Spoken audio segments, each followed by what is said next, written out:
Hello there, friends. Today we're going to be solving problem number 1 from section 3-1, Permutations and Combinations, from Number Theory by George E. Andrews. So the problem asks us this. Prove that a set S containing n elements has precisely 2 to the n subsets. And of course, the empty set and the set itself are counted as subsets. So I'm going to solve this 2 different ways. Let's begin. So first things first, let's get a sense of intuition to whether or not this is true or not. It clearly is, since the book tells us to prove it, but it doesn't hurt to figure it out. So first things first, we'll start with a set that has no elements in it, otherwise known as the empty set, and see how many subsets this has. So the only subset of the empty set is this empty set itself. So this has 1 subset. And let's see if this matches with 2 naught. 2 naught, 2 to power 0 is 1. So this works. We can try this now with a set containing 1 element. We'll call that just the element 1. So it has 2 subsets itself and the empty set, which is 2. And we can see that this is equal to 2 to the power of 1. And we could keep going, but I think you guys get the intuition going on here. And so first, we're going to solve this using mathematical induction. So we showed our base case 2 naught. Now we'll assume that for 2 to the n, that for a set with n elements, that it has 2 to the n elements. What we want to show now is that for a set with n plus 1 elements, it has 2n plus 1 elements. So let's begin. So let's assume that we have a set that I'll call Y, and this set has n plus 1 elements. And I'm going to write that we can actually write Y in a different way, and that is we can say that Y is equal to some set X. I'll do this just to make it clear. Union some element that I'll call Z, where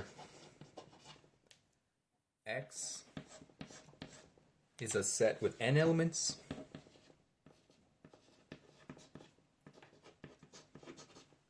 I'll write this down just to have it there.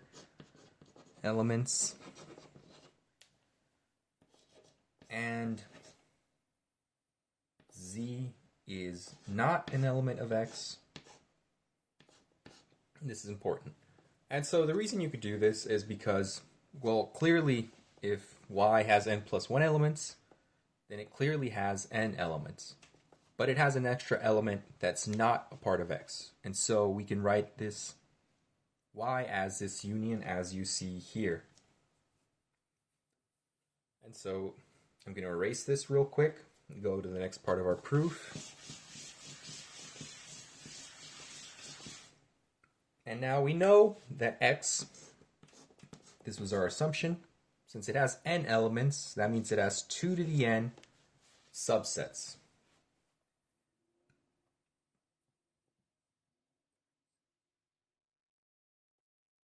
We'll say that for any set, it has 2 to the n subsets. For any subset A, that's an element, that's a subset of X. This is how many.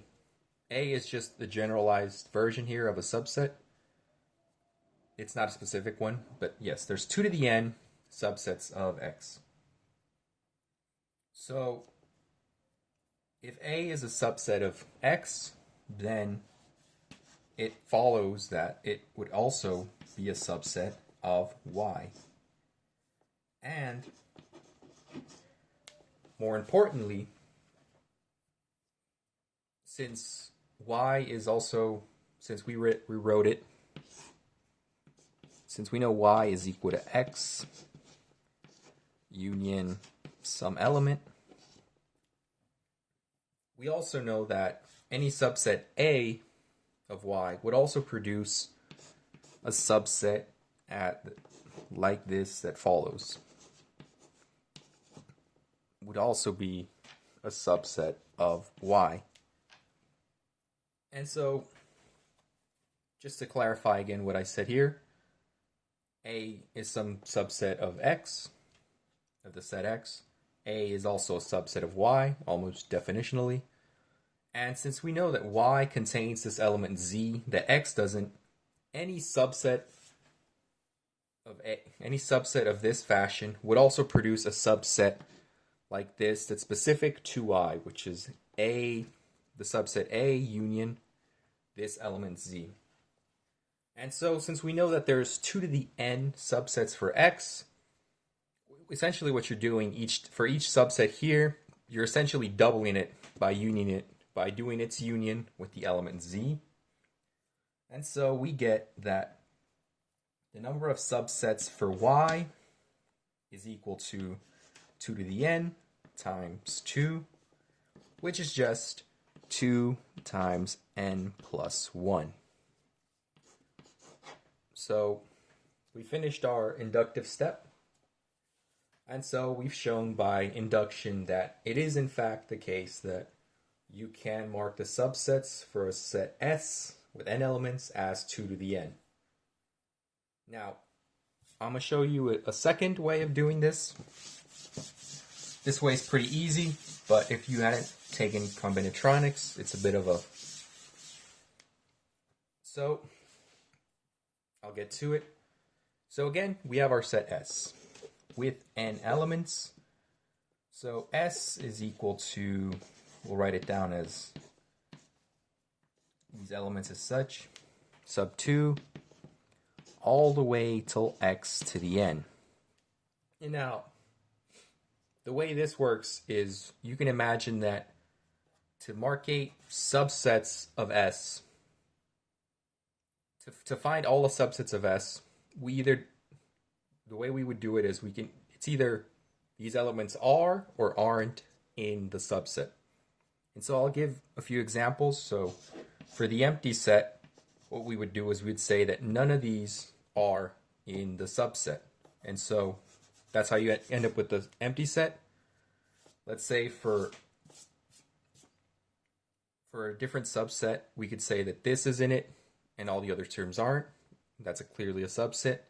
You can have it so that these two are and the rest aren't, so forth and so forth. So either an element is in a given subset or it's not. So each element has 2 states. It's either in the subset we're talking about or it isn't, and so forth and so forth. So since each only has 2 states, so each element only has 2 states, using the mathematical principle to count all possible subsets, what we would do is just multiply each possible state together. So that's 2 times 2, dot, dot, dot. Since there's n elements, that's 2 times itself n times, or 2 to the n. And which was also what we wanted to find out. And so, if you have any questions, comments, or you need something to be clarified, feel free to let me know in the comments section. If there's something else you'd like me to solve, say from a different textbook, exam, classwork, etc., feel free to let me know in the comments section as well. Thank you for watching, and I hope you have a nice day.